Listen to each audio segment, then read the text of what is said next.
Bismillahirrahmanirrahim. Alhamdulillahirabbil alamin.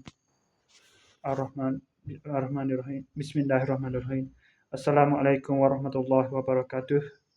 Berjumpa lagi kita dan channel saya. Hari ini hari Sabtu,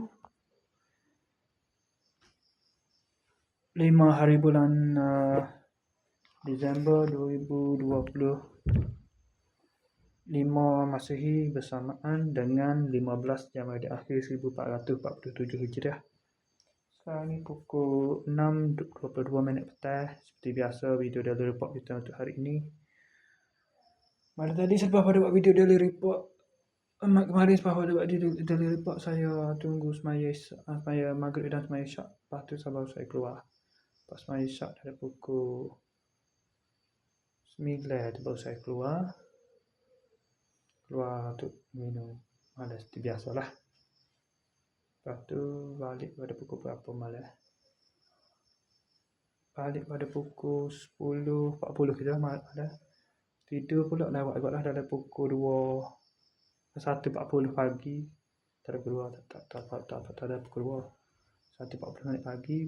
Bangun pada pukul 6.50 minit pagi. Bangun mandi, pakai sarapan. Lepas tu saya pun oleh kerana nak kerja kan, ambil masa kan nak kerja tu. Jadi saya bicara dengan token ni. Kerja juga hari Sabtu lah. Lepas tu cuti lagi. 2 hari biasanya cuti. 5 hari seminggu, tapi kerja lah. Hari ni jadi kerja pagi ni. Kerja lah dari pukul 7.50 tu saya pergi ke kedai Fikri. Ada pukul 8. Pergi kedai Fikri. Minum lepas. Lepas tu 8.40 kami pergi kita nak kerja lah. Pergi kerja sambung pasal mozaik. So oleh kerana semi tak apa lagi, jadi pasal mozaik raja-raja cik-cik dulu. Tutup ke dinding jambat kan.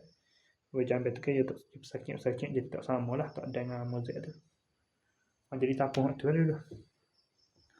Lepas tu tengah buat kerja tu pukul 11 tu baru pergi beli mozaik. Tu rumah baru beli mozaik. Beli mozaik, beli seming 3 bit. Jadi tak ada guna pun hak beli tu. Mungkin bila dia buat tu tak nak lakak lain lah. Tak nak terkait lain dah, lewat masa. Siap tadi dah pukul 3.24 siap kerja. 3.28 siap kerja. Lepas tu pukul 3.46 saya balik lah rumah. Balik sampai rumah dah balik pukul 4. Terus mandi semaya Zuhur. Lepas tu tunggu asar 4.26. Semaya asar pula ada pukul 10 saat ni baru semaya asar. Lepas tu 22 saat ni terus buat video ni. Okey, sekadar itu saja untuk sesi video daily report kita untuk hari ni. Sekadar itu saja. Tapi sebelum pada saya nak bersuara tu, saya cuma nak maklum. Saya ada 3 lagi baru Shopee saya order. Tak tahu apa lagi. Order mari dulu. Lepas tu kemarin dan hari ni order pula. Okey, sekadar itu saja untuk sesi video daily report kita untuk hari ini. Assalamualaikum, jumpa lagi. Bye.